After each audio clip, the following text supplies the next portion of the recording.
On today's episode, we sit down with Terrence Taylor. Originally from Las Vegas, Terrence made his way to the east coast of Canada when he was 16 years old. A prime example of someone who is living life on their own terms, Terrence has always had a passion to share experiences and stories with others. After a quick stop in Charlottetown, where he created his own food service business called TnT Food Experience, Terrence moved back to Nova Scotia where he began to establish his social enterprise called Terrence Taylor Media, a storytelling media company that not only creates impactful original content like Changing the Narrative podcast, but also strives to create opportunities and provide resources for others who may not have them otherwise. Listen in as we go through it all. I was the same old me with the same old blues. I was the same old me with the same old blues. I was the same old me with the same old blues. I was the same old me. So we're back for another episode of Brand New View, joined once again by my co-host, Ben Brammer. What's going on, Ben? Not too much. I was a little tired earlier, but now I am full of piss and vinegar. Yeah, you got energized. I don't know really, what you did. Yeah, piss and vinegar. That's a PEI one. How do you get piss and vinegar inside you? Well, I know how you get piss in you. Out of you. Okay. Yeah. Vinegar, like it jacks you up, kind of thing? I've just always heard that, like, yeah, full of piss and vinegar. I have heard means, that like, saying. You're just fully charged, Doesn't ready really to go, Good. torqued. Glad to hear it. Piss Could have been and the vinegar. wine. Could have been the coffee. I think it's our guest. I think it's our guest. Yes. And ladies and gentlemen, tonight we are joined by Terrence Taylor. Hi. How are you, Terrence? Fucking fantastic, yo. As some of you may know, Terrence is the host of a big podcast in Halifax called Changing the Narrative. I'll take big. Yeah. That's cool. I'll take that. Big. CTN. Thank you. Impactful. Another word I would probably use for I like changing that the word narrative. too. It's funny when you're in it. You don't know how other people see it and how other people experience it.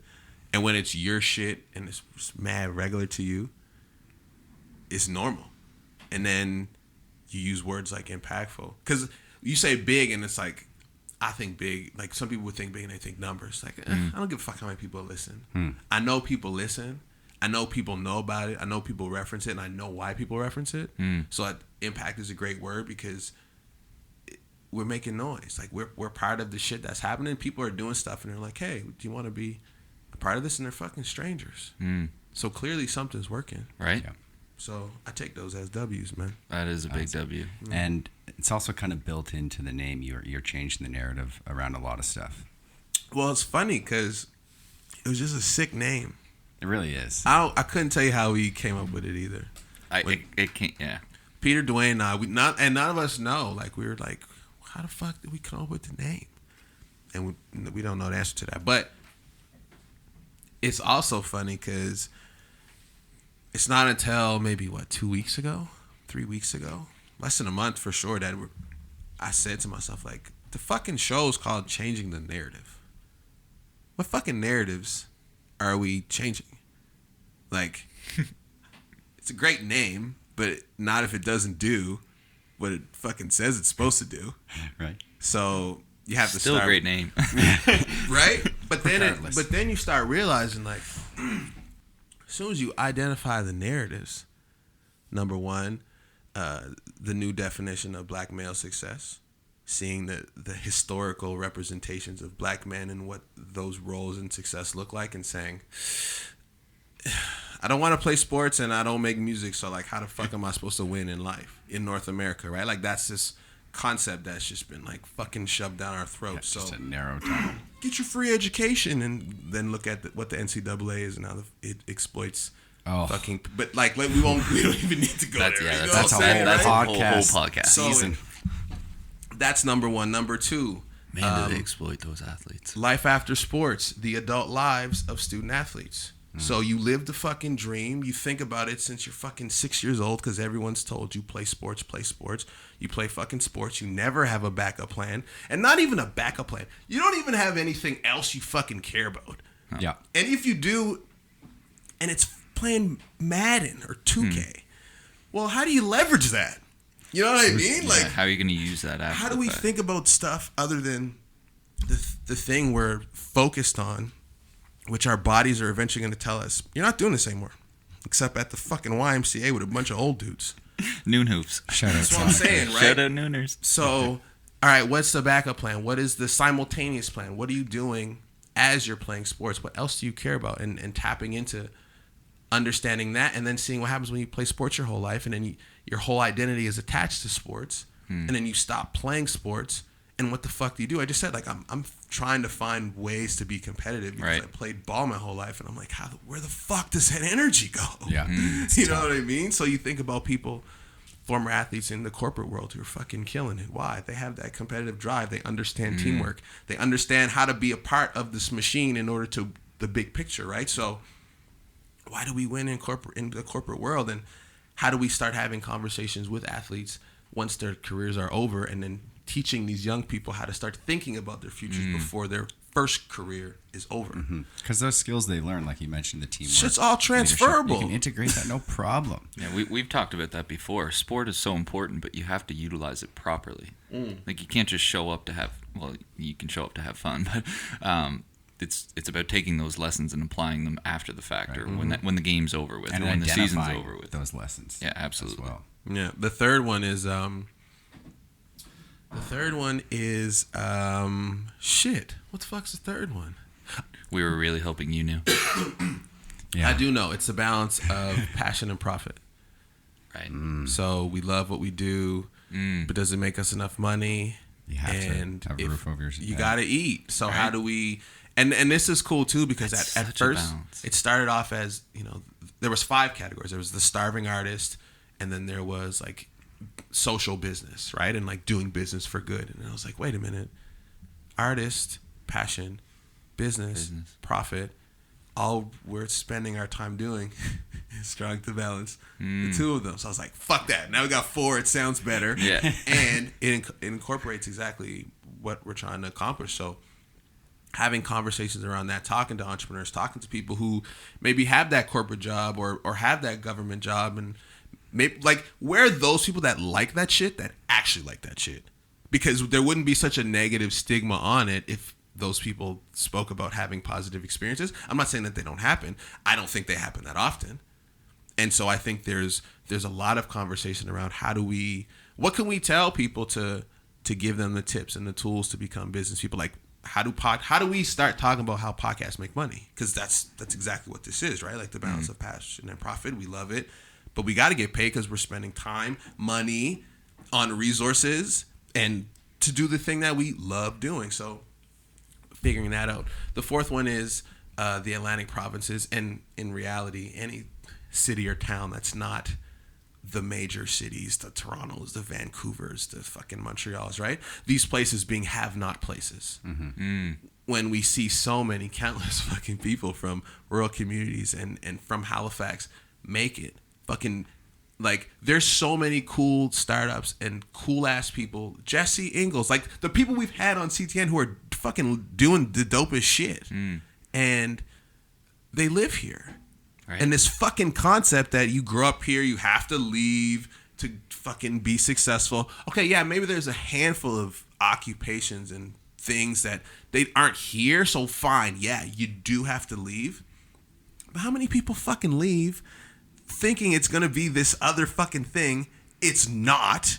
And then they come the fuck home, because all the reasons why we love home, right? So if you can identify those reasons first, and then fucking troubleshoot how you can create what you want to create here, or at least, as we're supposed to, go away, educate ourselves, and bring the shit back and share the information with the people so we can grow our own communities. So where is that? Where are those people, and how do we continue to share those stories so that more people here can say, holy fuck, like, look at these 38 businesses and these 30 fucking hundreds of people who do dope shit, and they fucking live down the street.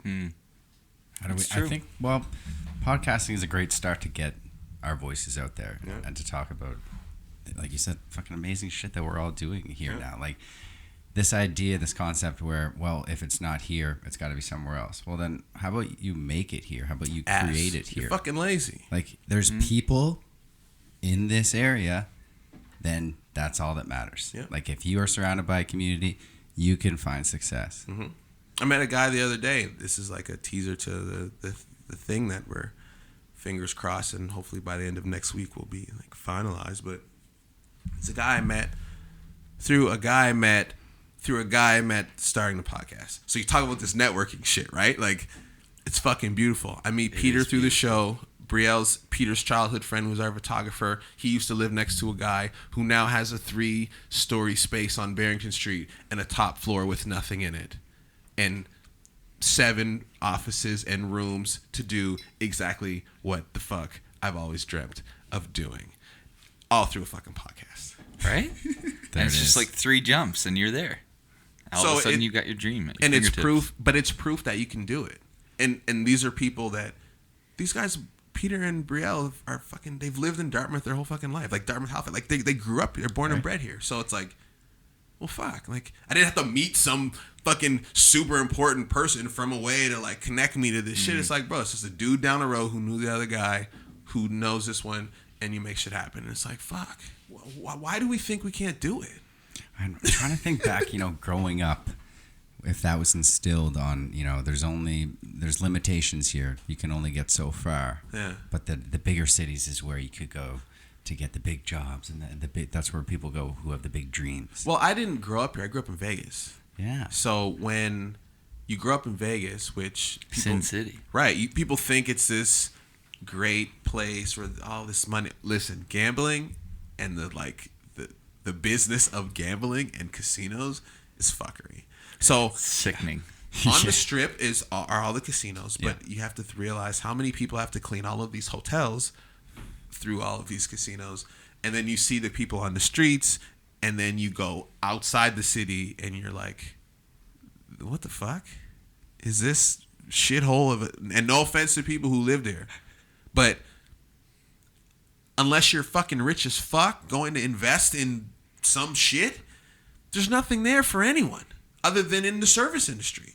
So it's like, big city, oh yeah, Vegas, that's so cool. What's that like? It's one fucking street with a bunch of fucking ass titties and lights on it, and other than that, it's a fucking town of people. Wait, what's on it? Ass titties and lights. And other than that, it's places to spend money. It's fucking Homelessness. It's a bunch of bullshit. It's like, okay, well, Yeah. so I had a taste of the big city. I've gone to Toronto. Now I'm starting to meet people from Toronto that I enjoy, but historically I've gone there and not really known people and thought it was the coldest, most disgusting city ever, and was like, why the fuck would anyone want to live here? Like walking down the road, and I get it now, right? Like everyone's in the fucking zone, doing what the fuck they gotta do. But it's like, who the fuck wants that? Like, you don't have time to look at the people who you're fucking walking down the street across. Like, you're so in the shit that you don't look left or right ever. Like, nah, bro, I'm not trying to live in that fucking world. Like, what are you racing to? You can miss going somewhere by missing like the streetcar because it's too full. Yeah. There's that many people. It's like I can be late to whatever because there's not enough room for me to hop on. And I don't understand that attitude where you're gonna go by your entire working life not paying attention to the things around you. Like, you're not living forever. Like, at the end of your working life, you're a lot older. Bro, I've come to that conclusion recently. Yeah, We're same fucking, actually. when Nipsey passed, I know we're jumping everywhere, but It's I'm okay. I like this. Doesn't matter if you. Nipsey passing was like, bro, you're gonna fucking die. And I've done presentations. I did a presentation Y Day on PI, so this was fucking a couple years ago, and it was youth, fucking 150 youth, and I do my presentation and I introduce myself with like, all right, so we're all gonna be dead soon. And the fucking room's like, or 8. huh? So therefore, whatever you're doing, make sure it's important because this shit gonna be over before you fucking know it. And your kids, and I know you're like, oh, this fucking guy's doing stuff. Okay, fine. Don't believe me then. But you're gonna come to a point where you're gonna say, do I enjoy doing this thing I'm doing every day? No. Who the fuck told me I had to do it? Who are you doing it for? Right? Not yourself. What narrative has been implanted in your brain to say this is your life?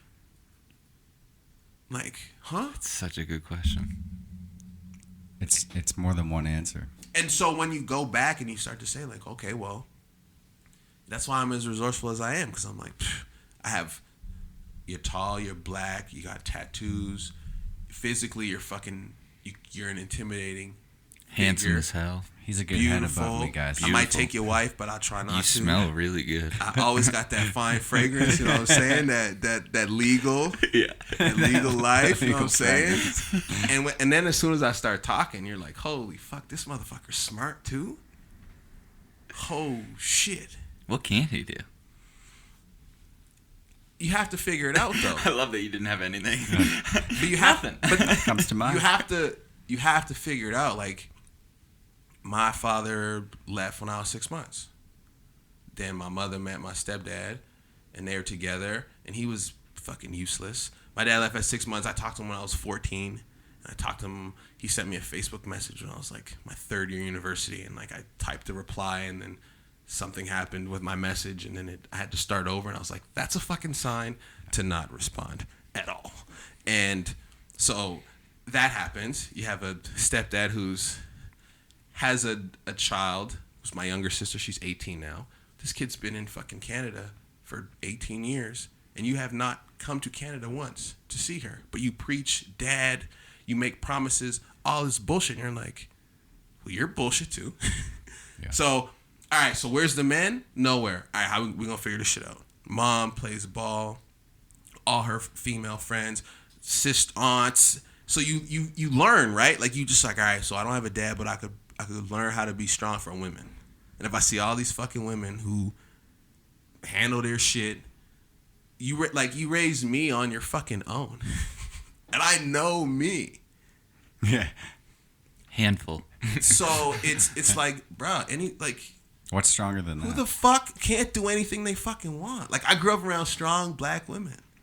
The most resourceful fucking creature in North America. And I'd say across the world, but specifically in North America, the way that the fucking world has been set up for black women to take L's over and over again in the family, in occupation, it's like, come on, yo.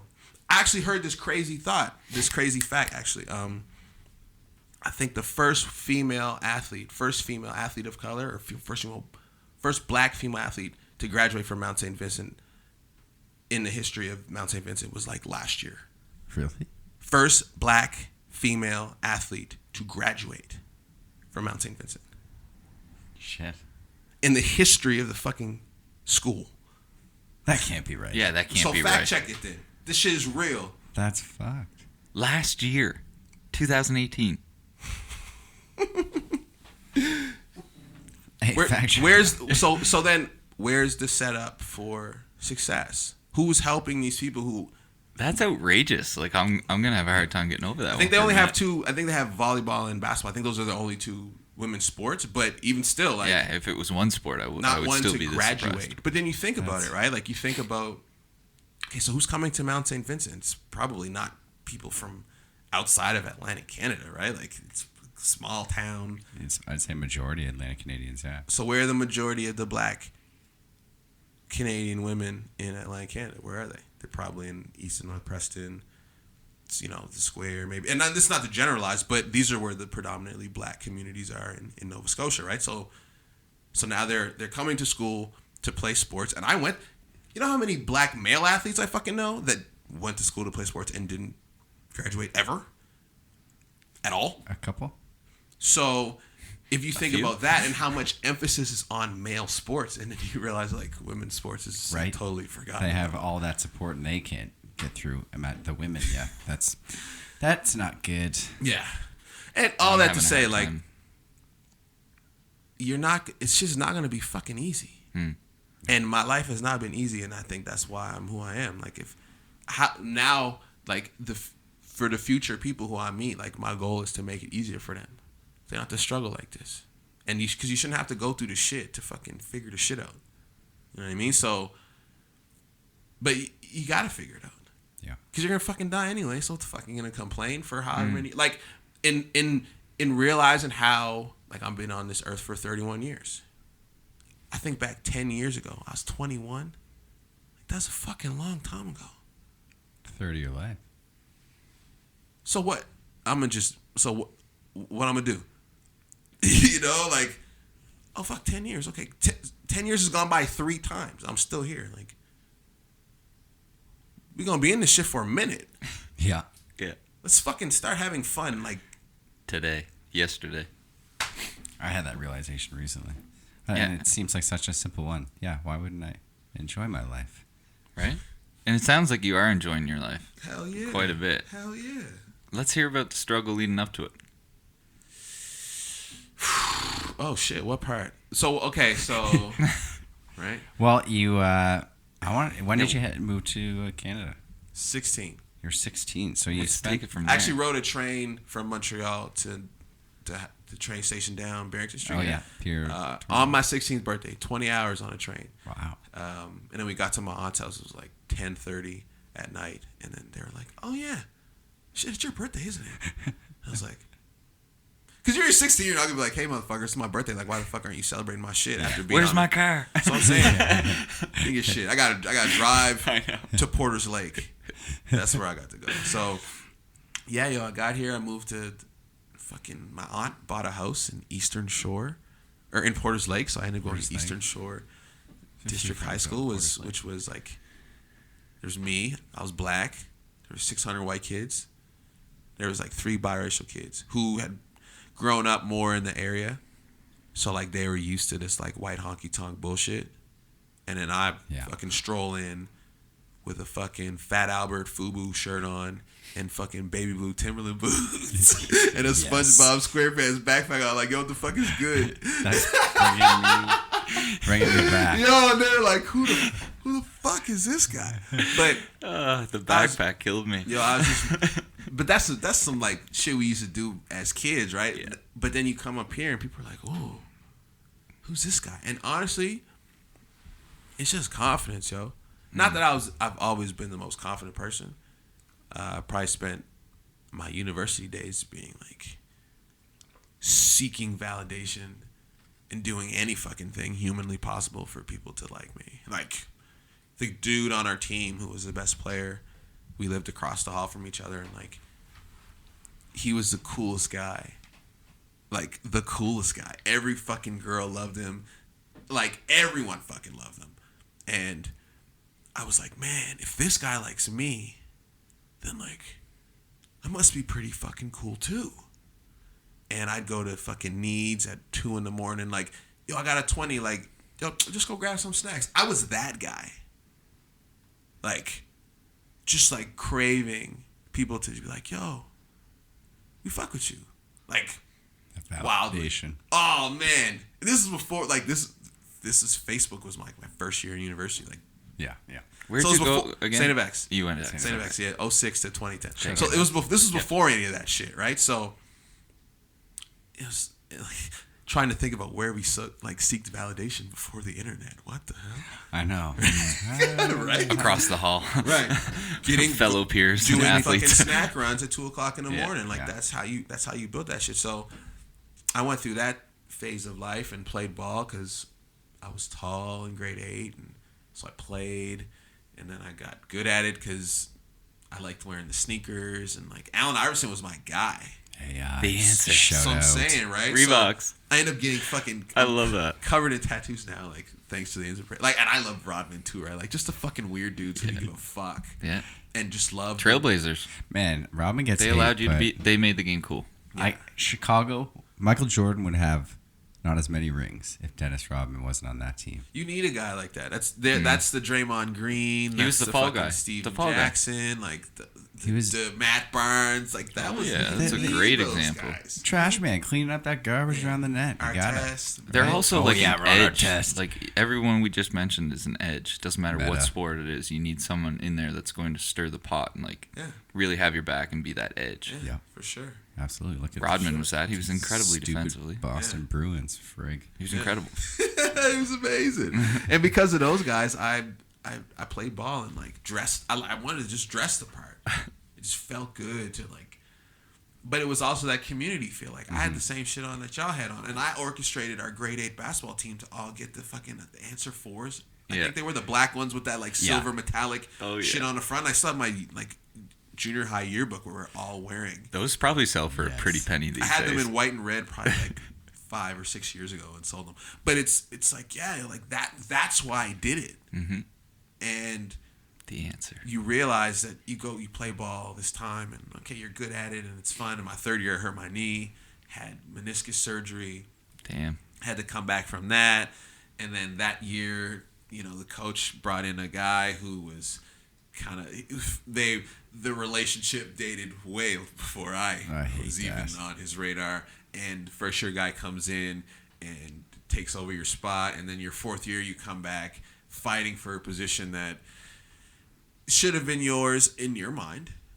And because of injury, you now were like playing catch up. And I was like, man, That is so rough. I'm not built for this sports shit anymore. Like, I don't want it. This isn't fun. I didn't like going to practice, like, to the point where, like, you were criticized if you took classes that conflicted with practice because you thought education was more important than ball. Because ball was life. So if anything was more important than life, what the fuck are you doing here? What the fuck are you doing in university? Skipping practice to go to class. Who the fuck are you? That would be so tough. I would hate that. Now that's an interesting type of pressure. I'd be so torn. So you get to the fourth year and you're like, I know I told this group of guys that I'd be here for 5 years, but fuck them. Like, I had an opportunity to continue my education. I had an offer to do a BED program part-time. Yeah. So instead of 2 years, it was 3. It was on the weekends. They paid for it all. They wanted black teachers in Nova Scotia teaching black youth. I said, hell yeah, sign me up. So instead of going my fifth year, I said, fuck it, came home and was basically like exiled from the team. Like, to the point where I had a cousin who went to school there and was talking to one of the guys on the team and said my name. And he was like, who? We don't say his name in our presence anymore. Jeez. Had a list of people on their, like, the room door, like, on their apartment, of, like, people who weren't allowed in their apartment, and, like, stars if the name wasn't allowed to be spoken within the confines. That's so cliquey. X is a cult. That's gross. X is a cult. Yeah. It is. Yeah. And I saw it for that.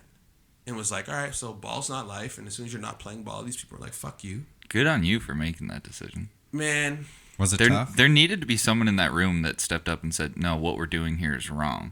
If he's choosing his education, that's not a selfish... We're all here selfishly. But when there's a person who you just watch exile this person, just as easy for you... Because at this point, this is fifth year, like, superstar of the school. You're not fucking speaking out against that guy. Yeah, that's also true. You can't. It's really hard. You fucking can't. It's a tough situation. And nobody did. Yeah. So then you see, okay, well, what do I have in life? Me? What do I have to do? The shit that I actually care about? Okay, cool. Because guess who doesn't care about you when what you're doing doesn't impact team. Them to benefit them? Oh, they don't give a shit about you? Oh. All right, so I'll just do my own thing. And when you put it that way, it seems like an easy all they see is you are affecting my chances to win with this basketball team. And humans are selfish, so I don't blame them for feeling that way. That's the other thing. It's like, people are fucking selfish. Everyone's fucking selfish. We're all fucking selfish. We're all here for ourselves. And we all need to be selfish. So when people are selfish, you shouldn't be surprised when they do what they're supposed to do. Yeah. And it's shit like that in life where I'm like, okay, cliches are all true. Now I'm just keep rocking with this. I really struggle with this one. Like, I feel like I would be that person in the room being like, he's got to do his own. Like, we've had situations like that with friend groups or sport teams, right? Like, I would like to think that I'm that person at least, being like, we got to let him do his own thing. We're still here as a collective. We're not going to exile this person for chasing their own bit. We should be proud of them for chasing their own bit. And it's not that didn't happen. And maybe it did, but I hope it did.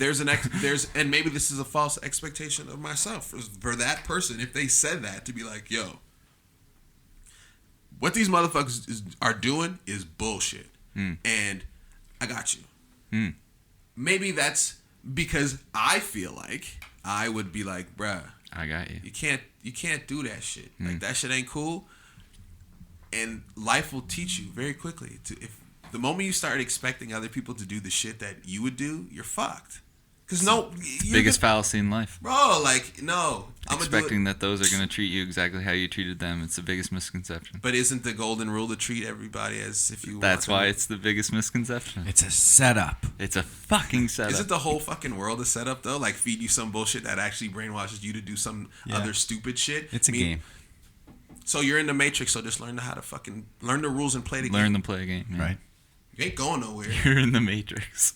But that's what it is, right? Like, this is the game. All right, we're in the game. We're fucking Pac-Man chasing balls or chasing little fucking dots and big ones to go eat ghosts and shit. All right, so what are the... Okay, I got to get to here before they catch me, and there's these other fucking little loopholes on the side that I can maneuver to try to shortcut me to get to what I need. Yep. How do I do that? Because that's all bro, it's just a game of life. Like, I'm fucking staying alive till the shit comes to get you. It's true. Life is a game. Play it. So you might as well have fun while you're at it.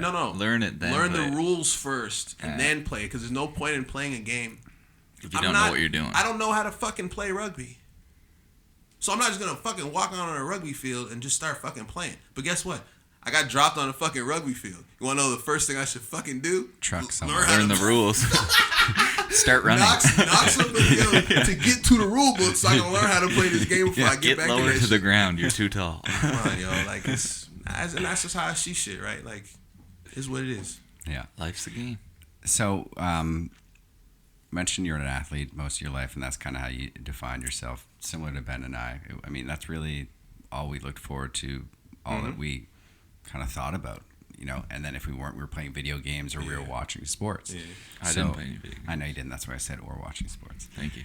And I'm wondering, for you, did you start, now you're into videography and, of course, podcasting. Filmmaking. Videographers hold cameras. Sorry, filmmaking. But here's the thing, right? I love that. But I say it to people all the time because it's true, right? Like, that was so perfect. I didn't learn how to. I don't know the fucking how to film shit. I don't know how to do that stuff. I was like, yo, what's the fucking story? And let me use this camera to tell a story. It's deeper. So I did. Camera's a tool. I'm interested in the story, not how to. That's why you got Not the tickets. Technical side. It all makes sense. Okay, yes. Yeah. That is beautiful. I got into filmmaking. Okay. Continue. Now, was that you kind of answered semi there? Had you always been interested in that, or more just telling people stories, or just more interested in people growing up? I went to PEI. I started a business. Shout out PEI. I couldn't afford to Charlottetown. I couldn't afford to go to the newspaper because it cost $10,000 to put a full page color ad in the Saturday for one day. Damn. No. I'm not exaggerating. I have the sheets in the email. This shit is facts. $10,000. So That's you're a like, lot okay, of money well, for the island. Imagine anywhere else. Yeah, then imagine you anywhere start else. thinking, right? How the Imagine fuck? putting an ad in like Toronto. How the fuck am I gonna Vancouver. afford for people to know about this fucking thing I'm doing? And I'm brand new in this place. I don't know anybody. Without sinking your business. So, all right, let me get on Instagram. Let me get on Facebook.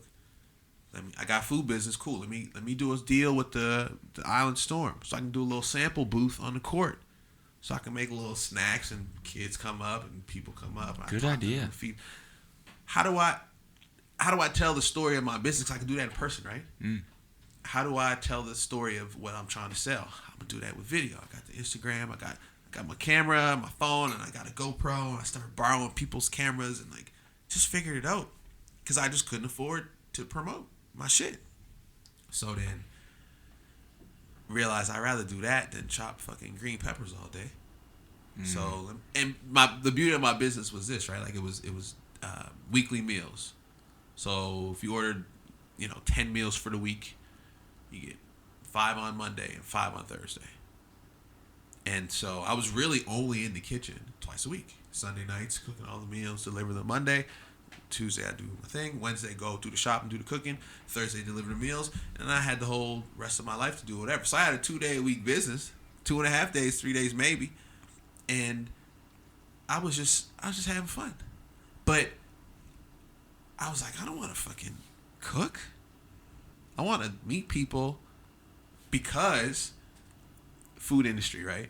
Same meal. The meal got to be the same every time. The fucking burger got to be cooked the same way, same season, same spices, same recipe. Fuck a recipe. Fuck a recipe. I don't want, no. When I make the chicken, I'm grabbing, because this is what we did when I was a kid. What the fuck is in the cupboard? Okay, we just going to grab what we got. We're going to make it with this. Watch this. Shit going to taste good. It ain't going to taste like it did last time. It's still going to be good. But you're going to love it, right? Yeah. And that was my philosophy in food. But you can't do that shit in the food business. No. So, well, you can if you're Terrence Taylor. So I did that, and then was like, man, it's making a 60-second video, because Instagram, right? Making a 60-second video is the framework. There's a recipe to that, but the ingredients can be different. The amount of ingredients in each dish can be different. So I could do different shit all the time, remaining in this like structure of making a video, creating a recipe, but it was supposed to be different every time. So I got to do what I fucking wanted to do. I was like, oh yeah, I'm doing that. That's perfect. Shut the food business down. Started Terrence Taylor Media, and just started from a guy who had a yoga. Shout to Brandon. He had a yoga studio, and he was like, I need a video for my yoga studio. I got $400. What's his last name? Hanson? Yes! I know the Hanson. Fuck yeah! I know his brother really well, yeah. Colin. Yeah. He was, is it Brandon or Brendan? Brendan, yeah, my bad. I was like, yoga studio. Yo! There's like 3 of them. That's what I'm saying. So I'll figure out who this person is. He put me on. And He's a beauty. Great dude. Great dude. Amazing. Yeah. And that was the first, people will pay you to do this shit for them. Mm-hmm. I was like, what? Oh, yeah. I can do what I want and get paid? And go to Peaks 3 nights a week? Ever since then, I said, man, I'm doing this shit. This shit is fun. I work when I fucking want to. I get to meet new people every time. I get to make something new every time. Man, this shit's a dream. So then that's how TTM started. June 2017. Okay, not too long ago. That was the big thing for me, was just having something different happen every day. Yeah. And like getting it, routines scare the hell out of me. Obviously, there's positives to it, and I wish I was able to get into a routine to head over to the old gym, because I pay them $10 a month for nothing. But just not wasting your money, man. That's bad. But just the idea of going into the office to sit. Is it 10 a month or every 2 weeks? And you're essentially doing it's this bi-weekly life. Yeah, it is, isn't it? That's like $20 a month. But just going into the count office, when you don't actually give a shit to go anyway, right? All those and like Netflix, $10. And Do you wish that you had more Spotify, routines though? Because you every time I show any sign of my routine, you're like, nah, I couldn't do it. Well, I am like full on. Everything's to a T. You've got a but yeah, you got a regiment. I thrive in the unknown. Do you have any structure within your unknown? Yeah, I sleep. I sleep, and He's absolutely nuts. but no, I mean, I don't go to bed regular hours. It depends. How old are you? 30. Oh shit, you know better. Well, see, my you girlfriend. Always been this way? I'll be waking up and he'll be well, messaging sort me of. still from the night before. My girlfriend works at a bar from 12 to 4 in the morning. Oh, We live together, okay. so Yeah, that I would probably go to bed a bit earlier. Sometimes I would try to go to bed earlier, but I just wake up. I call bullshit. Doesn't matter. That's just a nice excuse. Whatever. Yeah, you're just gonna blame it on Vic. So I just have different. Everyone needs a scapegoat, right? Yeah. Different thing every day. Fall guy. I like it. Now I'm trying to profit off of the insanity. Good. Big thing for me is trying to get to that point where we spoke. I don't know if it was recorded or not, but the uncomfortable, like where you live, like yeah, like I seem to do better when I get there, knowing that I'm gonna be okay. That was the biggest kind of hurdle for me, was not being able to remind myself, okay, everything's gonna be all right. Yeah. You've been there before, kind of Yeah, thing. I've been there before, so I never really ventured into the unknown. But now that I'm getting more comfortable with the uncomfortable, it is beautiful on that side. Well, what happens is like every experience is different, right? Like you'll start something and then there'll be a communication breakdown and then you gotta like see this person out and you're like, oh my god, like you're grown up and you're stressing like a fucking teenager. I know. It's like, no, like I'll be fine. So there's this, and that's just an example, but there's this level of like, all right, so our podcast isn't what our podcast is anymore, and I don't know what our podcast is gonna be. Oh shit, what do I do? And there's this level of, well, when you started most of the things you started, did you know what the fuck you were doing? No? Okay, so you're back there again. So there's some familiarity in this unknown. So you have to find the consistency in the bullshit, right? As soon as you understand how to maneuver within the bullshit, then whatever the bullshit is, it doesn't matter. You know how to maneuver within said situation. So back to knowing the rules. You just have to understand, but a lot of it comes from self-awareness. And entrepreneurship has forced me to be the most self-aware person, especially when your business is called the TnT Food Experience, and TnT stands for Terrence and Trendsetters. So your first business is named after you. Your second business is Terrence Taylor Media, and it's a fucking picture of you with a giant smile on your face, and you're putting yourself out there to the point of, here's me. I dare you to try to use it against me because this is me. You already know that, and here's what it is, and let's figure it out. I can't remember where I was going with that. Just about self-awareness. So as I'm putting me in the front of everything, it's like, well, shit. Do I know me? Who am I? If I'm gonna keep naming shit after me, who the fuck is this guy? Yeah. And as soon as you're forced to do that, I'd vlog. I did that for 40 days straight. And was like, I'm never fucking vlogging again. And that's a world I don't know if I'll venture into. You talk about, but it was a similar form of podcasting. It was kind of like my entry level into, but it was just me talking to my camera. Right. But it was that outlet of kind of just getting the shit out. And through that, and when you edit video and you've got to fucking watch yourself over and over saying shit, hearing yourself. And it's funny too when people are like, oh, I can't stand the sound of my own voice. I'm like, bruh, I fucking hear it so much. But okay, so that's awkward, and now you get past it, and now what the fuck, what's the problem, right? So it's growth, right? I have 3 episodes left. Give me a break. There you go. It took me forever to listen to the podcast, but no, I think I have 3 episodes remaining. Why didn't you listen to it? I figured we're living it once. Why do I need to live it again, kind of thing. But then I saw a lot of benefits in reliving it, like getting better and honing in on my sound and timing and just kind of everything. Yeah. So I removed the ego from it and said I'm not gonna be letting myself down. Like I've already done this, as I've suggested, right? I alluded to that fact. So this level of it's not about you. It's not about me. Yeah. But it is about you. But you have to know you. It's not about anybody else and you. It's about you and you. You and you, yeah. And once you get past that shit, it's like, all right, motherfucker, the fuck you got today? Yeah. And you just look yourself in the face. It's like, again, I feel so fucking old saying this cliche shit. I know. It's okay, though. It's okay. Life is cliche. There. It's good that we're there. And once you get there and you realize it and you embrace it go it. and just, bring it. All right. Bring it. Fuck. Bullshit's coming tomorrow. Cool. I don't know what it is. I don't give a fuck. Because what have I not gotten through? Everything I thought was the most fucking petrifying, monumental, like life-changing, catastrophic moment. Every fucking one that I've experienced, I fucking got past all of them. You're still here. I think I'm there, but what I really struggle with is the ability to do that in the moment. Like, if you had any advice on how to do that in the moment, it's really easy to do it in a circle talking about it now. Yeah. But, like, to do that consciously in the moment, to be like, all right, don't be so freaked out. Like, you're anxious. Like, you're going to get through this. Yeah. I find that to be the hardest skill to acquire. Like, to remind yourself in the moment of those. Like, I almost let the moment overcome me a little bit. Because I'm not able. You know what I mean? Am I alone on this? I usually shut up and I fucking listen. Like, if I'm. All right. Oh shit! There's a feeling coming. What's that feeling? This feeling's coming from somewhere. What the fuck is the feeling? Let me not even, because what happens when you don't know, you fucking talk and you fucking sound like a jackass, right? So you're in the moment.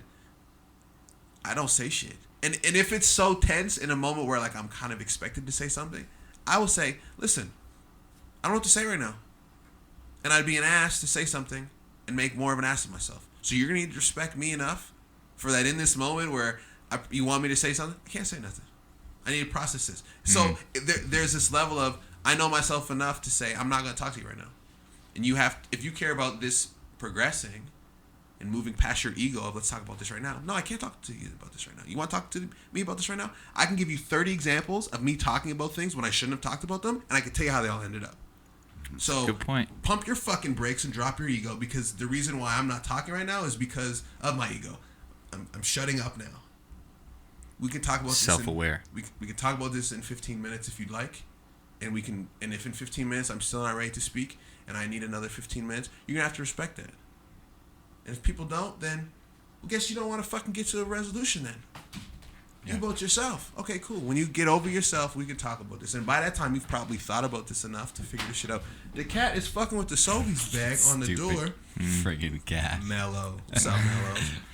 I just want to be part of the show. That's all. He makes it into every episode. He does. He knows he's a... I always put the bag back on the door so that I can put it back in the car. So that if I go to the grocery store, I have the bag in the car. You know how many times I left the bags in the house and put them on your door now, man. You'll never forget it again. I got you. Never. I got you. Thank you. I got groceries this afternoon. It's going out the first chance I get. Did that advice make sense? Absolutely. Keep your fucking mouth shut? Yeah. No, and it meant more than just, obviously, that notion. Don't feel like you should force yourself into something that you don't want to do just because other people are asking you to do it. Yeah, and I think it's recognizing those signs. You started off that story by saying, okay, I'm feeling something coming, right? And you knew what that feeling meant. Yeah. And how can you quickly relate that to previous situations? Like, how can you do that the quickest? Right. Because if you don't, you're going to cripple and say something you'll regret. Right. Right? So it's having that awareness to say to yourself, okay, this has happened before. This is how I felt in that moment. I'm there. Let's work on those steps to get past this. I think it's a good thing for people. There's a balance of it, but there's a fine balance of staying in your own fucking head. Like, stay there. Think about some shit. Yeah. Excessively. Yeah. I have never been to a therapist, and I'd 1,000,000% benefit from one, but I spend a lot of time, like, analyzing the shit out of myself. Yeah. Why did I use those words? Like, I didn't even need to say that. Why did I say that? And what could I have said? Bro, it's beautiful when there's situations where like a year down the road something will happen. I'll be like, I'm so fucking glad I didn't handle this how I would have handled this before. Yeah. And it's because of oh yeah, that happened. Okay, shit. The talking to yourself. That's reminding you self-reflection. that self-awareness is super. Everyone's always like, get out of your own head. I'm like, that's where like I know myself better than any. Yeah, I'm cool here. I'm comfortable here. Yeah. Another thing with being, getting back to just the beginning of that talk about self-awareness with entrepreneurs, you can't afford to be delusional. Like literally, you can't afford to do it. You have to be self-aware. And that's the beauty of you're just gonna fail, right? Like because what happened was with TnT is like is what I'm doing making sense? Is it taking me towards what I want, or is it taking me further away from it? And I also learned this thing in film where every scene has to either bring your main character closer to their goal or further away from it. Every scene. If it doesn't do one of those two things, it's a fucking useless scene. So what's happening here? Like, am I moving forward? Like, if I'm taking a step back, like, what does that look like? And just being okay with that, right? I was going somewhere else with that, but I totally... No, I think you concluded it well with being okay with that. That's probably something a lot of folks struggle with, is they're not okay with that. When you say that, what do you mean? They're not okay with the progression of how they're... Sometimes you have to go back, sometimes you have to go forward. You don't have a fucking choice. Just to tell the story how it should be told. You don't have a choice. It's hard to word. You don't have a choice. I was blanking a sec. Bruh, like this whole like destiny shit. Like if we were put here for a reason, which I feel like we all are, we all have a passion. We're all good at something. We're all okay. So cool. If that's the case, then like let's fast track to that and like get the most out of this thing, because something like Nipsey passes. My 100-year-old great grandmother died today. She's 100 fucking years old. And the beauty of it is, 2 months ago, she celebrated her 100th anniversary, and 13 kids or some shit. They all who were alive and all of the extended family all flew down to Toronto and had this massive, amazing party and this experience for this weekend. That's awesome. It was glorious. And then she passes 2 months later. It's like, you know what? That fucking shit went down how the fuck that shit was supposed to go down. Mm-hmm. 2 months after, 2-3 months after 100, after you just got to see all your family again, it's like, bro, she's fucking lucky. So, odds are that's not your option. So, whatever the fuck you're here to do, man, just do that shit. Or at least do things to lead you towards what you think that is. Just find it. Or fucking look for it. Most people don't even look for it. That's probably the bigger problem. It's like, okay, you don't know what it is, but are you self-aware enough to seek back to that, yeah. to find what you care about? So I feel like a lot of people are waiting for this external validation to go after what they are truly passionate They'll wait about. forever. Right? They will. So how do you transform that into passion from within, or just that motivation? You have to and look confidence at from honest. You know what it is for me? I heard every fucking successful person say the same fucking thing over and over again. Just said the same thing. Like, successful people do A, B, C, D, and E. Like, 7 habits of highly successful. Like, all of this shit that's like, bruh, this is what you have to do.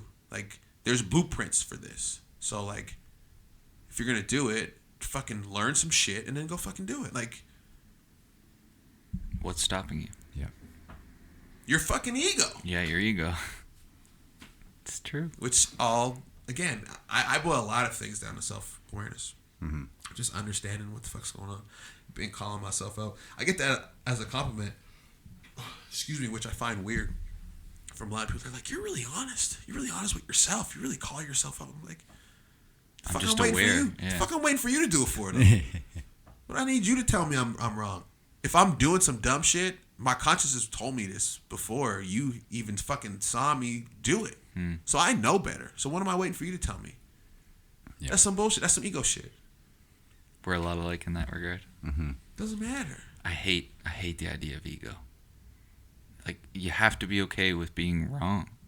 You have to be okay with, not possessing one. Like, it's so highly hung above your head. I often wonder with some, no one comes to mind, but and I'm not generalizing, but some individuals who have a very difficult time admitting they're wrong, to the point where it almost seems like, does this person even realize that they're wrong?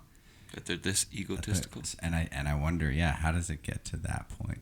Go sit in the corner and ask yourself some serious questions. And like, that's all you can do. Yeah. You have to get to the point where you can do that. Like, I've just gotten to that point, and I don't know how I did it. I think it's literally because, like, life was like, bitch, you don't know better. You don't know. And the more you think you know, the more you don't fucking know. Yeah, the less smart you actually are. The know-it-all knows nothing. So as soon as you realize, fuck, I don't know shit. Well, the sooner I'm excited to learn more stuff. And the more I learn, the more I realize I don't know anything. And another, like, stag-ass cliche. But it's like, all right, well, it's true, yo. I don't know shit. I keep meeting, especially in business, too, like, you meet people in different fields who are doing different things, and you realize how streamlined and niche most businesses have to be. So, like, your focus is on this, like, one specific thing. Then you see how many businesses and how many people and how many diverse things are happening. You're like, who the fuck am I to think? I'm supposed to know all the things about all the things. It takes me how long to master this one thing?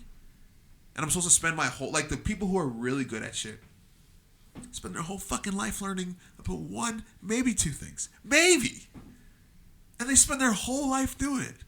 Man, I don't know shit. I don't know how to fucking frame a picture. I don't know what material that is. I don't know how to put that picture on that board. I don't know enough about gravity and fucking air density to know, like, I don't know none of this shit and I don't care to. But guess what? I can meet somebody who does, and then they can educate me and show me that I don't know a motherfucking thing. As opposed to going in there being like, I know all about this. So, whoever if I'm the smartest person in the room, I don't need to be in that motherfucking room. For what? I actually love that. That's my favorite. To learn from who? If I'm the smartest in the room, why do I have to be here? I'm at the point now, and even with business, you were like, I've gotten to the point where selling video. I mean, I've been at it for 2.5 years now, almost 2 years now. Shit, that's crazy.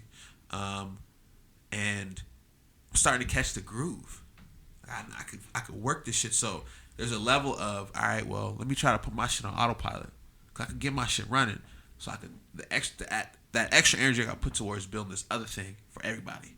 And that was one of the things that really bothered me when I first started business. People were like, oh, well, like, I'm like, I want to do this for all these people. They're like, are you taking care of yourself? Do you have money to eat?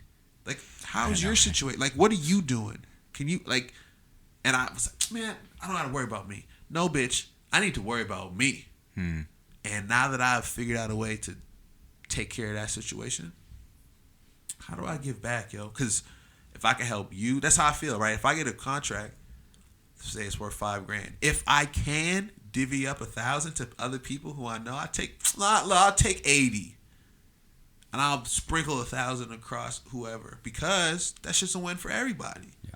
So cool. I got a few extra hours to do something. Man, let me see what Terrence is doing. He gave me that little chunk of change that maybe we was a couple bucks short on the rent, or we needed groceries, or we had a flat tire. Like, you don't, but that's the beauty. You don't fucking know. It don't matter. You're not supposed to know. You're supposed to do fucking good, and good things happen. And that shit just full circle, because that's how I feel. I'm gonna keep doing good. Why? My shit's coming. My shit been coming. This shit just been like, just dripping. Yep. But my thing is this. I was probably here in this universe before December 21st, 1987. So that means I'll probably exist after. It's some form of energy. In some form, right? Can't be destroyed. So it's like, okay, well then, it's not about me. We're fucking ants, bro. You think about how much time it would take you to drive from one end of Nova Scotia to the other. And then you think about all the people that are in that. And we're like, oh, how many people live in Nova Scotia? 1.2 million? Yep. Okay, so that's PEI. I got like 140-something thousand. Okay, so 1.2 million people. Maybe peak summer with all the tourists included. Yeah, probably. 140. It's like, well, I'm giving it 110. Okay, cool. 110. So 1.2 million people live in Nova Scotia. You think you're ever gonna meet any of those people? Like all those people? Not a chance. So it's so many people, right? So, and that's just little ass Nova Scotia. There's 7 billion people in the world. We're fucking, and we're just humans, right? So then think about all of the other living things that exist in the world. Think about all the shit underwater that we don't fucking know about. And human fucking ego says we're the most important because we fucking said so. Because dogs talk, we don't know what they're saying. And plants don't say shit. So fuck them. We're ruling shit because that's what fucking humans do. And that's why the world's fucked the way that it is. So it's like, okay, well, we fuck shit up thinking we're fucking better than everyone. And really, we ain't shit.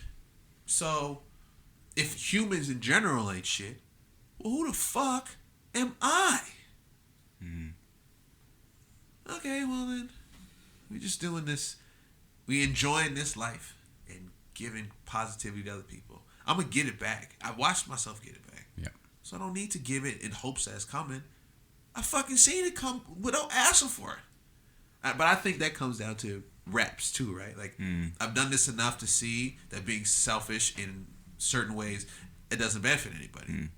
Reps are important. Being selfless enough to say, all right, well, I'm gonna keep, you know what? I'm gonna keep. I seen this fucking post today about it's like the people that are closest to you, or people you've called friends and done something for, are usually the people that's gonna fuck you over and talk the most shit about you. Like your friend gonna eventually become your enemy. So there's this level of, okay, well, if I keep doing good, some of these people aren't gonna appreciate that. Person on the island, rule Well, Charlemagne says the rule 10. 3 people are gonna like it, 3 people are gonna hate it, 4 people are not gonna give a fuck. Right? So okay, all right. Shout out Charlemagne. The God. The God, right? So it's okay. Well, if only 30% of people are gonna even give a shit about what I'm doing, I've also heard this. Like 1 in 5 people are just not gonna like you. They just not gonna fuck with you. Hey, I beg to differ. So if between 20 and 30%, like 20% of people don't give a shit, and only 1 out of 3 people will even care about anything you got to do, it's like, well, fuck, it don't. Does it matter what most people say if the odds show me that most people don't give a fuck? I wonder if that's innate, you know, like I remember. But we can't care about as much shit as we care about, bro. The fucking Instagram made it so we care about more shit than we're ever supposed to fucking care about. Our brains are not supposed to process as much information. It's an overload. Sorry, what were you going to say? We shouldn't care this much about what bathing suit we're going to choose. Yeah. Or what bathing suit anybody else is wearing. Unless we're buying bathing suits. Yeah. I'm only using bathing suits as an example because I just find it outrageous. How many giant asses doing the same pose on Instagram in the same selfie gym workout with the same half pose and the leg up with the ass perch? How many times do you really need to see that? You hooking. Have you seen that, Crystalia? No. It's like if you post pictures of your ass on Instagram for likes, you hooking. You're hooking. But that's the thing, right? Like, how much of this shit do we really need to know what The Rock's doing on set? No. Every day? Do Focus we even on your care? own life. Like, Ask people- Kylie Jenner has 10 million views on her Met Gala dress on YouTube in 24 hours. That's another 10 million the Met views. Gala Ask has the people- world burns. Okay, do this, right? Go on Instagram like you do every morning, like you always do when you first wake up, right? And then in an hour, let me ask you what the fuck what happened? What did you do? Nothing. Scrolled. But what did you see? Tell me what you saw. Tell me what you learned. Same thing you saw yesterday. You spent 10 minutes doing fuck all in other people's business. Tell me what you learned. Because you want to know what everyone else is doing in their motherfucking life. What the fuck did you learn about them? If you can't an hour later say, well, so-and-so did this and this, such, and even if you can, why the fuck do you know what the fuck everyone else is doing in their life? Yeah. If you're on social media, it means you're spending time on others, not on yourself. More often than not. I'd say 90% of the time. Do a little posting here and there, but You know my stance towards social media? I want to know how, I wanted people to do like thumb strength exercises. Like not exercises, tests. Thumb strength tests. The flick. we probably got the Like how strongest strong thumbs people's in the thumbs game. are from doing this shit. For over. Swipe up. Over and fucking over. Oof. I want to go back to a point just for a second. Do it. My parents used to always say, they're listening now, so shout out Mom, Dad. Hi, Mom, Dad. They'd always say, don't take yourself too seriously. The world isn't. Nobody gives a fuck about Right? you. And that was really good advice I found, because I would oftentimes be like, oh, this is super important. It means a lot, like all these things. And then To you, it does. Exactly. But then when you look at it, how you've posed it, it's like, it doesn't mean anything. Jesse Ingalls. You can cool off a bit. Shouts to J-Ro. He told me a thing. He was like, yo, this thing that you're planning to release and put out and create, nobody knows about it except for you. So you're rushing to do this thing to show people, and nobody even knows that you're doing the thing. I struggle with that. It's like when I have to send an This is email, a good they don't sharing even know episode. about the email, but I'm like going nuts. Like, oh, they somehow know that it's supposed to be coming already. Nope. It's like, no. And when they get it, they're probably doing 4 or 5 other Right. things, and they're probably not going to answer your email when you want. Like, it's just like, bro, you don't have no control over this shit. Right. We all care, and we all have to care. It's to what level do we let that care affect and dictate Right. who we are and what we're doing. When was does it said start affecting? beautifully. Yeah. That was said beautifully, Thank you. because everyone cares. And to say that you don't, you're lying to yourself and everyone else. Yeah. That's ego, again. Exactly. But it's how much do you let what you've, taken from others affect your outcome? Yeah. It's difficult, but you've got to identify when that starts affecting you on a negative way. I can't remember the last time I got, allergies are fucking with me today, as you can probably hear, but, I don't get sick. I get sick maybe once a year. Because, I just flush that shit out. We feeling good. I got to look at it this way. I woke up today. That's the thing. That shit, just every cliche. We need a tracker of, all of the fucking corniest cliches ever said. But, bro, I woke up today. Fucking Nipsey Hussle did not wake up today. And this motherfucker was doing the fucking greatest work for the people. I was looking into that earlier. I listened to Nipsey Hussle back in the day thanks to my buddy Jamie Fitzpatrick. Shout out Fitzy. Yeah, shout out Fitzy. But I had no idea he was part of an investment group that was looking at tax breaks to develop the neighborhood from within. Like that's he was fucking meeting sick. with the fucking chief of police supposed to be the day after he was murdered. Yeah. Who the fuck killed him? That guy. Eric Holder. They showed a picture of them together like 6 weeks prior. Right? It's the people fucking closest to you Yeah. that you've done favors for, that you've been cool with. Bro, that's how it goes. It's so tragic. That's how it goes. Like that. It's a human tragedy. His like top 10, like I'm not going to People pretend that I know closest to him you. very well, Yeah. and I probably don't know much of his music, but if you look at like his top 10 highlight reel of who he was as a person, it's like, This guy's building business and community. did you see his house? I never seen his house. No. He never moved out of his. He never moved out of his Like- place. It's smaller than this. Really? Really. He never moved out of it. And you'd think you walk in, you'd see like, like the stretch like closets and like all these nice things. Mm-mm. Well, that's funny, interestingly enough, because like so West Coast shit is like, bro, white tee, black tee, some jeans, some chucks. Yeah. That shit it's funny because like That's the outfit. that's life. Yeah. We wore Dickies all the time. Like that shit is real. But that That's shit the is uniform. extra. Yeah. That shit is extra. It's all materials. Shit, it don't matter. You can't take that with you. Like, So if you could spend your money on changing lives, creating impact, doing things to help other people, it's like, You're creating impact. but that's the point, right? Like, I got a '64 Impala that I want, maybe a couple other classic vehicles because I like cars. right? You need a couple toys, right? I mean, A house, maybe just like the generic fucking materialistic crap that people spend money on to have fun.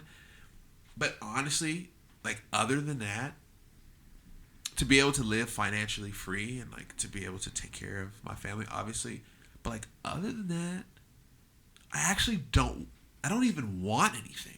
right? I want to be able to travel and go places and meet Experiences. people. I don't actually care about anything else. The plan of making a studio and of developing a space, a co-work space for creative people of color to have access, to be able to live their dreams through creative outlets. That shit is not about me. It is because I went through that experience.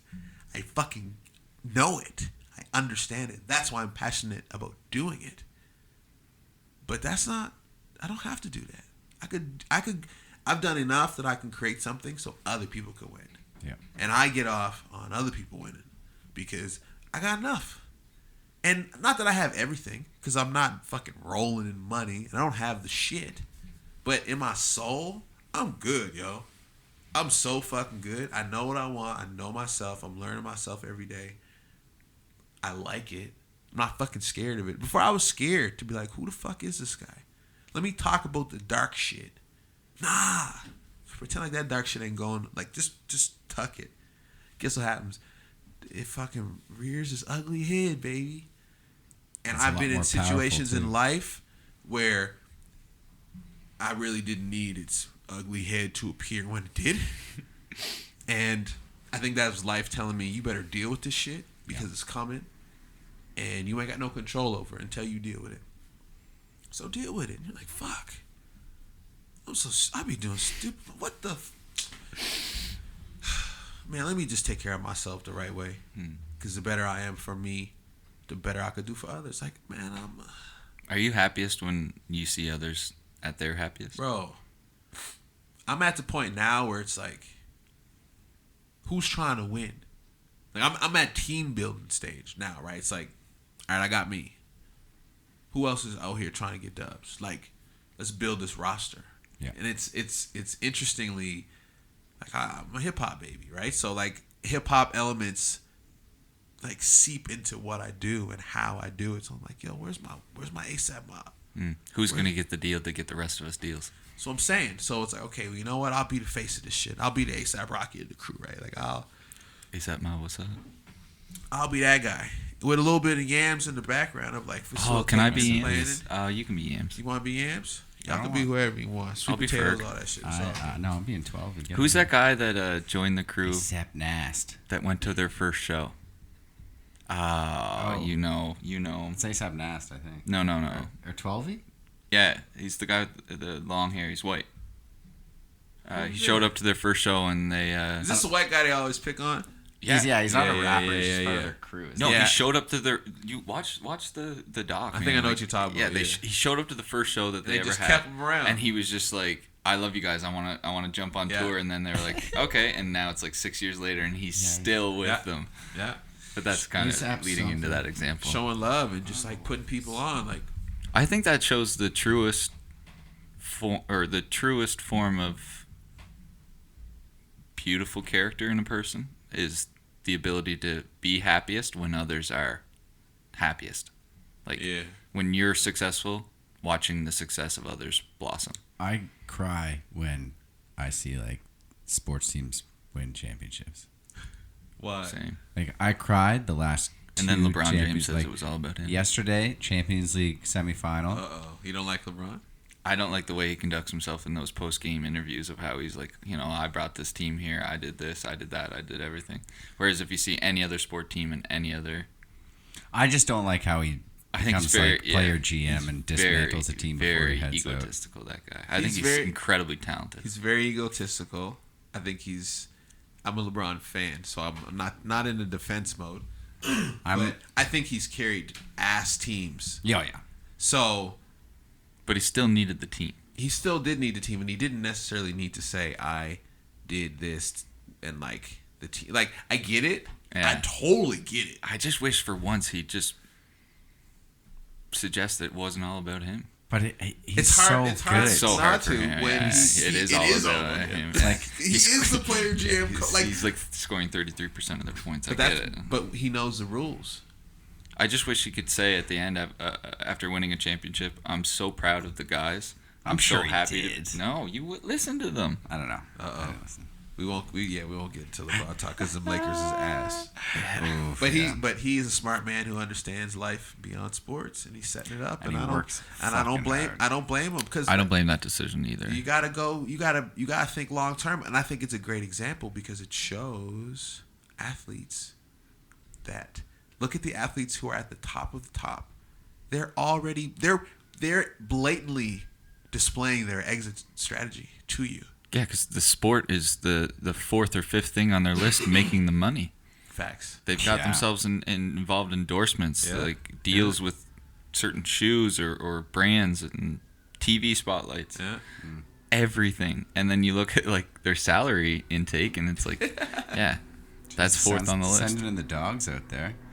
Jeez. Oh, yeah, the sirens. Now there's a helicopter. Sirens in the helicopter. Hope everybody's okay.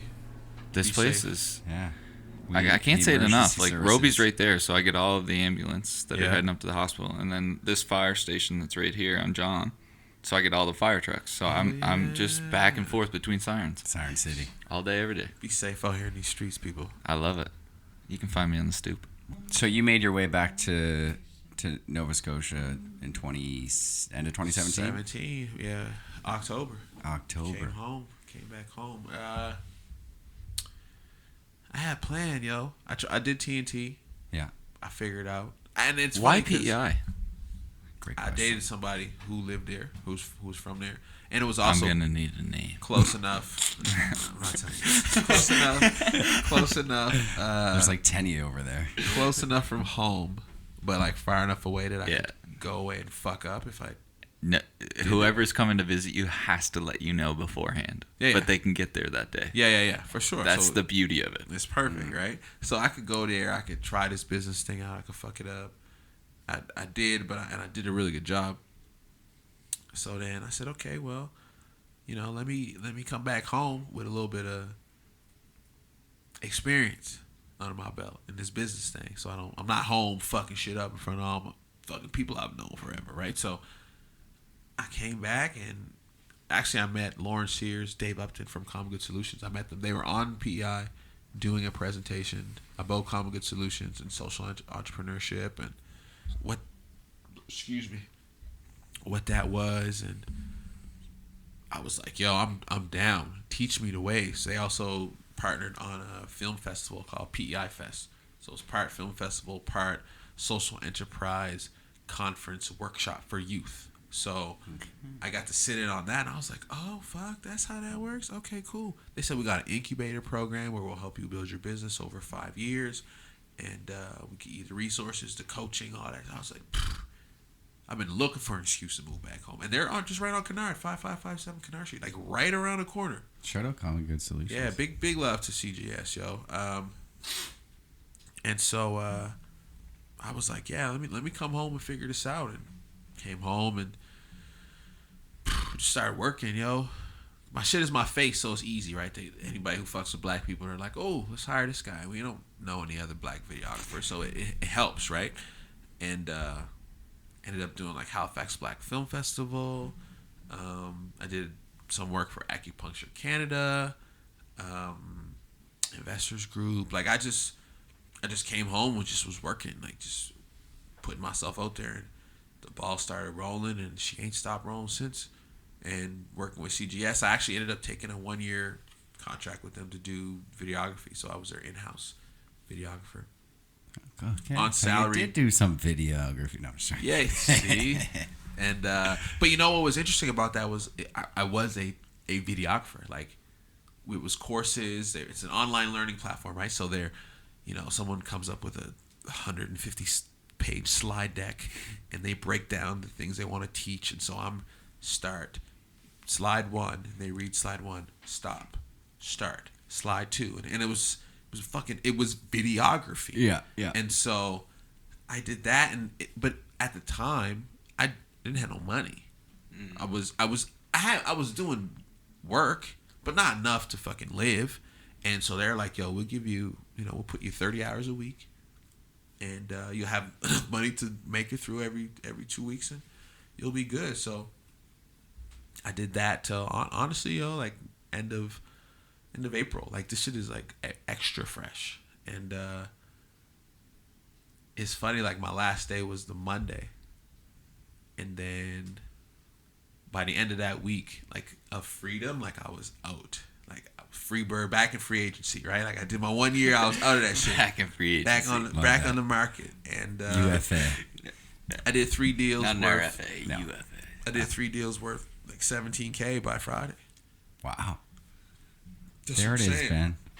So I'm saying, right? So I had my freedom back. I was like, let me get my shit back, right? And then it would be this week, this Monday, put forth proposals to, I mean, if all goes well, 3 proposals for another $25,000. And you're like, bro, I just did more than what I did when I made a year in reality, fucking 6 days. Yep. And you're like, okay, yeah, here we go. We lit. I had the time to get my feet under myself, and like I did enough work where I was also a part-time person, so I couldn't, and I was running CTN, like building CTN. So I was like, so once this 30-hour committed part-time job is out of here, I can take those 30 hours and apply them to my shit. We winning. That's what I'm saying. It takes reps. It takes the time of saying, all right, I could do this on my own. I could do this on my own. I could do this on my own. Maybe I need some help. Cool, I got some help. I mean, it's helping. It's taking away from this, but okay. All right, fine, whatever. And then as soon as you break free, it's like, boom. You hit that shit running. You're like, oh, yeah, this is why my business coach was like, before you took the job at CGS, I knew you were going to drive yourself crazy because you would want to break free of that. He said, but I knew you needed it. I knew you needed the peace of mind that you could live and figure your shit out. But now, and there's this other layer of urgency that's coming, and you're like, yo, let's fucking get this shit going. And like, bro, I literally like the chains came off, not like a slave metaphorical chain way, but like I broke free, bro, and it was like we on, and it happened. It happened at fucking by the end of the week, just like that. And you're like, you know what? I'm doing what I'm supposed to be doing. Those are those moments where like I'm exactly where I'm supposed to be. For 1,000%. Yep. Like you talk about the person who's a photographer. It's like, okay, maybe this is happening and she ain't seeing it, but maybe it's not meant for her. But I'm in it and I'm seeing the shit. I'm okay. Let's This keep is going. it. Yeah, Yeah, take this me. is it. Oh, I see. That's a door. Thanks. Right. I'm And in. so I think you get to that point where like that you got to you have to either hit the wrong door or figure out how to find the right door, and then once you get to it, learn how to maneuver. And that goes with the reps. Like cliche, practice makes perfect. Yeah. Why is that saying so true? Why is it so consistent? Right. And you know, if we're looking at it from an athlete's standpoint, practice makes perfect. You're gonna hit 1,000 balls a day as a golfer. Well, it isn't the 999 balls that went good. It's how did that person learn from the one that went bad? Yeah. And then how can they then apply that lesson the next day? Yeah. So it's putting in those reps, not to get better at what you're currently good at, but to learn what you're shitty at. Learn from your mistakes. Learn from your mistakes. And I was even getting offers, like, I got mad job offers. After I took the first job, I was like, I'm not taking that job. And I took it, and I got mad offers. I got offered to be a professor and teach videography, I'd go to that class. filmmaking and entrepreneurship. They, like, basically created this, like, cluster course at NSCC, and they're like, I mean, you can have first dibs at the gig if you want. And I'm like, what? Y'all want to pay me like 80 grand a year to be a fucking prof? But then you say, okay, well, big picture, what is this? This is those reps, right? Opportunity presents itself. Well, shit, I could chase the bag. I could get it easy. I could 80K a year. I'm laughing. I'm chilling. I could do my shit on the side. No problem. But then you say, okay, well, for what though? This like, if this came now and you're not even a fucking qualified professor and they want you to be a professor. So guess what happens when you do what you're supposed to do, and then people, it's like, wait a minute. Okay, no. This is a distraction. This is put in front of me during my reps to say, you gonna hit this curveball? You gonna swing at this curveball? I bet you gonna strike this motherfucker out. But I'm gonna throw it at you. I'm gonna see if you swing at this shit. It was one of those where you're like, but even then, the thought process through it to get to the answer was quicker than it was last time. Right? I could think through it faster and say, okay, well, I know myself more. What do I actually want? Why would I do this? Oh, for those, no. The path is here. Does this opportunity lead to that path? Okay, yeah, it could. There's a few opportunities that they directly connect and make perfect sense. What's the drawback on that though? Less time to be free. You just ran a. You know what? I appreciate it, and I feel fucking honored that I was put in a position that you even asked me to be a fucking professor. What? But you know what? I'm better. Why is Oprah not president? She got way more control and way more ability to create impact being Oprah, being herself, free to do whatever she wants, how she wants to. She don't need to be put under this restriction of here's you and here's how you got to opt. No. I know that about myself. Don't put me in no fucking box. Yeah. Show me the rules. Show me where the box is. Don't put me in that shit. I'll stand next to it. I can't be in that shit. I need to understand what's going on in it, and I can maneuver around it. I'll open it up. I'll look through it. I'll take all 6 parts. I'll cut them off individually. I'll take 6. I'll put them all 6 and I'll put it back together. But don't put me in that shit. But let me see what it is. Let me learn about it. Let me figure out what the fuck this box is. Don't put me in that shit. Rules of the game. Comes back to that and the self-awareness. That's full circle. As well. That's full circle. It is. Well, before we get out of here, what's been going on lately? I think if you want, you were saying you had some exciting news off the pod. I don't know if you want to bring that up or not. You talking about the studio? Talk about that studio. You talking about the studio? Okay, cool. So here's or what we'll do. the other. No. We're gonna talk about the studio. This motherfucker is good, eh? We're gonna talk about the studio. I mean, Hey, we call him Crowbar. Crowbar? Yeah, you just prize and prize. Yeah, well, someone's gotta. I don't pry. Someone's gotta pry. You gotta pry and try. It's all good, baby. You gotta do what you gotta do. I just sit here and laugh mostly. Well, get your giggles off, baby. That's what it's all about. Get your giggles off. That's what it's all about. You kill me. Don't you die kill on me me. though, because it ain't your time yet. We having good chats right now. I appreciate the studio. I want to give opportunities to the people, man. It's space. Wait, can we come? Yeah, for sure. Okay. No, y'all come too. Come too. You're not people of color and you're not marginalized Yeah. groups, but it's part of the community, right?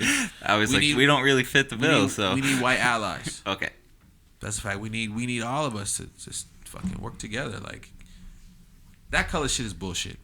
Black ain't nobody black, ain't nobody white. I'm brown and you're fucking peach. You're fucking light pink. You know what I'm saying? Like this is awesome. This marijuana. That's some made up shit the government wanted to stigmatize, make cannabis look like some Mexican drug shit. Absolutely. That's why they called it marijuana too. Yes. Right? That's some made up propaganda bullshit. So we just listen to the Hoover, I think he was like the it was Mexicans and the blacks are smoking, except everyone was fucking smoking it. Brainwashed. And wasn't it mostly white women at that time? I think the majority Stressed were like out. rich white people, who but could afford drugs. and then do we want to talk about crack and cocaine because it's over and over again. Don't do that. We don't want to. Yeah. That's another But- podcast too. Like the We gotta get out NCAA of shit. here. Yeah, we could go. Yeah. What the fuck did you just ask me? Futuristic opportunities. Studio, helping Yeah, the people. studio. Yeah. Helping the people, providing opportunity, providing co-work space, providing studio space. You know, like I told them guys when we started the podcast, it was September because I had a couple of really good deals go through, and I was like, man, I'm gonna invest in our shit. I'm gonna invest in our podcast. Fucking 4 SM7s, an interface, like all the shit. I was like, fuck it, if we in it, and I didn't ask them guys for nothing. I said, just fucking show up. I'll front the bill. You just I'm Easy E, right? He had the drug money. I got clean money, but he had the money. He paid for the fucking studio sessions. He paid to print the fucking music. Dr. Dre and Ice Cube just had to show up and make fucking beats and write fucking raps. So, all right, I got the shit. Y'all do y'all part. Now I got the shit. So, come use the shit. The fuck I'm using it all for? I don't need all this shit. I got enough finances and resources to purchase the shit. And as someone who couldn't film and shoot how I wanted to when I first started, that was my biggest problem. I don't have the fucking resources. Let's just provide the resources and eliminate that barrier and that inability to access their like you shouldn't be able to not do what you love to do because you can't afford it or because it's just not there. Like, what the fuck? That's some, like, as much money as exists in the world. You're telling me that we don't have little fucking black kids down the community can't walk down the fucking road and borrow a fucking camera to go shoot some shit in fucking Halifax? Are you kidding? The fact that when I was on PI, there's a place that rents fucking camera gear. If you're an artist, it's $20 for the day. If it's for commercial, the price is 10x. So for you to rent that one camera, as an artist, you get it for $20. You're trying to make money off it, you get it for $200. What? The fucking people can't even make money off their art without having to fucking pay you? Get the fuck out of it. No, that's bullshit. So, nah. Culture Link will be created primarily. It was created for the bringing together of creative people and all these businesses. That place is going to be a really high price office space for established businesses who can afford it. Where the fuck is access for the little black kids on Gottingen Street that live in the square, that are from the community, that are, and I say this and I fucking believe it, black people across the world are the most resourceful and creative human beings to ever exist on this planet. We haven't been given shit, and we fucking, in North America, we haven't been given a goddamn thing, and we figured it the fuck out. And now our culture that was created in North America is now widespread across the world. We're fucking resourceful. We will figure it out. Why don't we have the tools and resources to then flourish once we have figured it out? Yeah. Because we can't, no offense, I can't expect for white people to create the thing for black people, because I guarantee you don't get the struggles the way that I get them. So I have to then take responsibility. Thank you, Nipsey. That's why I got the tattoo. Like, that's my marathon continues. Like, that's, okay, what is the work you were doing? You built Vector 90 to help provide a co-work space for people in STEM and in science and trying to build. You're providing, you bought the block. You now own the corner, and now those who look like you, who have businesses, can rent from you and build from you instead of white dude down the street. We own this shit now. Yeah. So, if people like me and people who look like me aren't doing it, then what? We're expected to wait for government or wait for whoever to build what we fucking need? Big white developer. No, because when it gets built by the people who don't look like you, they don't provide you what you need. They probably didn't talk to you. That's a great, because they don't understand. They don't get it. So, okay, I get it. And not that I get it, but I'm young enough.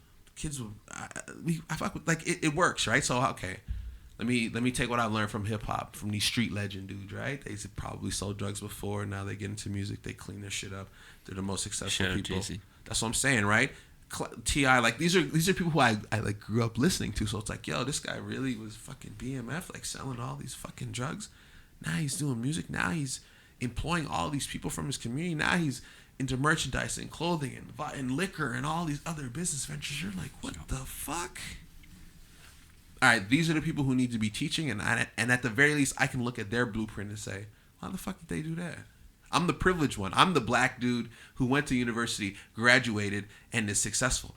Most of the people from my community, if they go to university, they probably didn't graduate. I told you the shit about the Mount, right? Mm-hmm. Yeah. So it's like, we're going for the look. We're going to play the sports. Did we graduate? Did we use our degrees to do something better for our community? Probably not. We probably said, fuck it. We moved back home, and now we're living at home with our parents in our communities doing fuck all. No, that's unacceptable. Where are the leaders in our community? Who's doing that? And I can't wait for people. I'm fucking impatient, yo. Nipsey's gone. This shit could happen at any moment. What the fuck can I do while I'm here? Okay, I'm gonna just try to. And crazy. 2 weeks. I talked about it. I want a fucking studio. I'm ready for a studio. It happened 7 days later.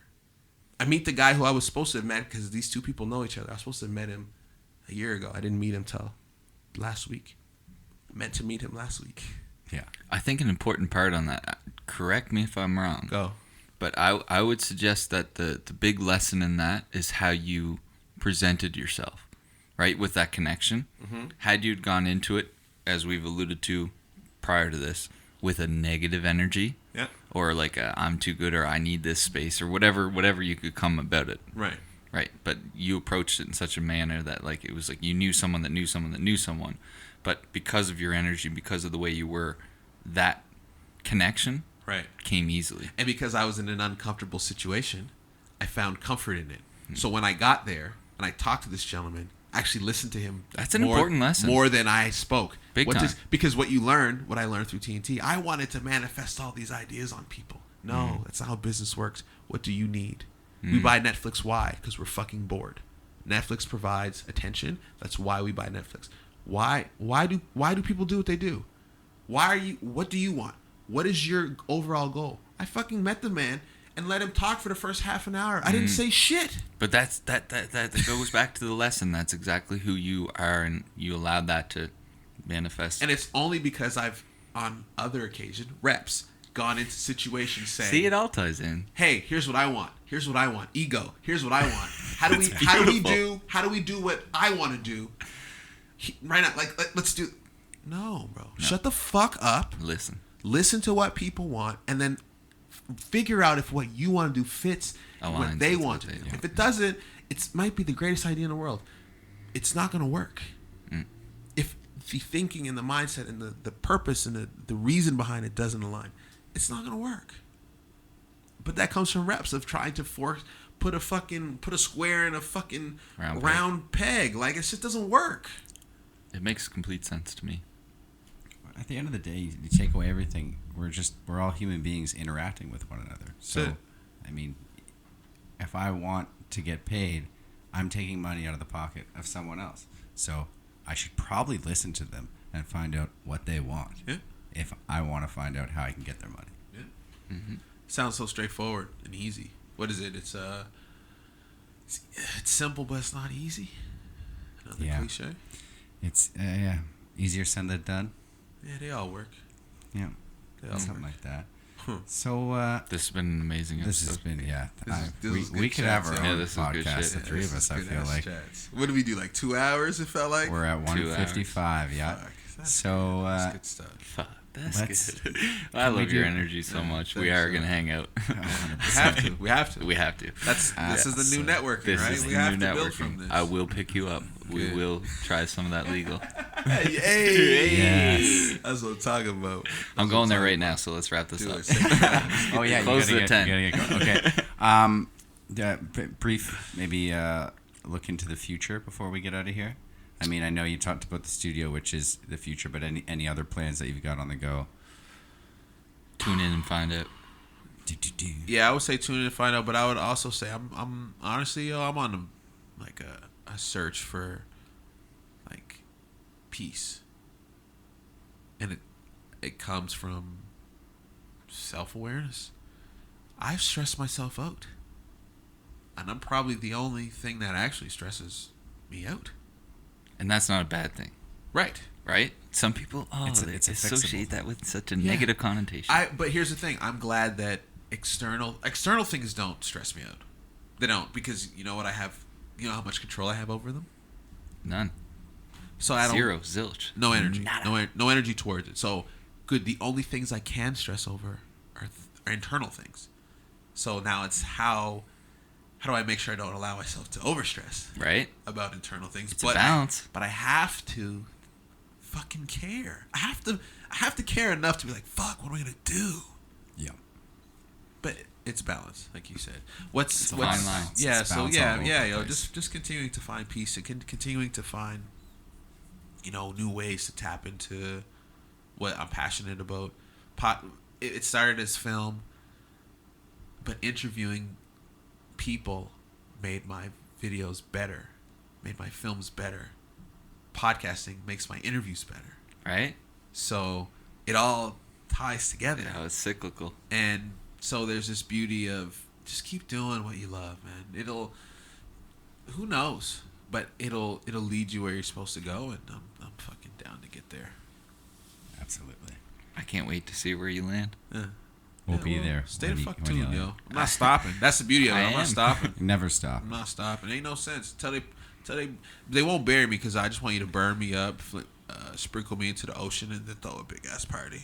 There we go. Don't fucking cry over me. Don't put me in no casket. We're gonna Have people- celebrate you. Like, Yeah. Just throw a big party. The drinks on me, and have a Or fucking why not blast, for yo. Terrence? Have a Can't fucking stop. blast. Won't Live stop. life. Enjoy that shit.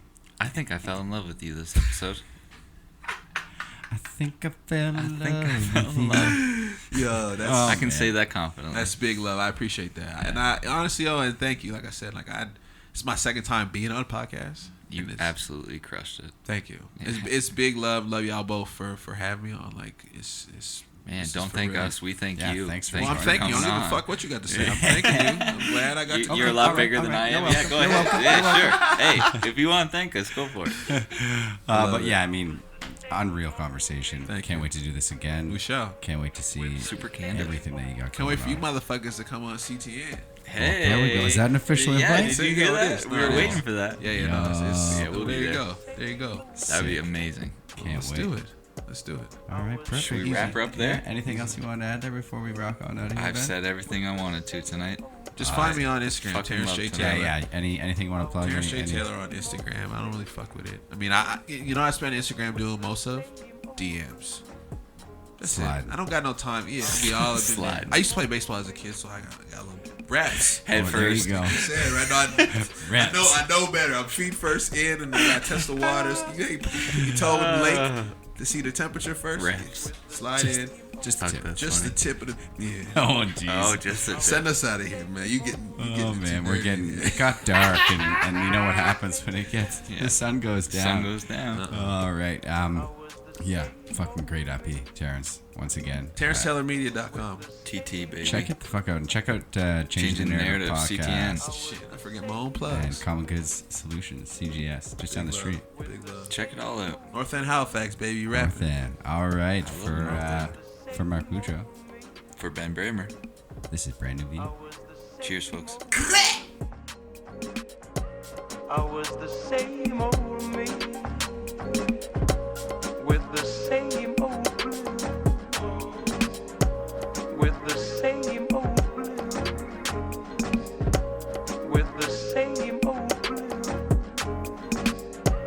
I was the same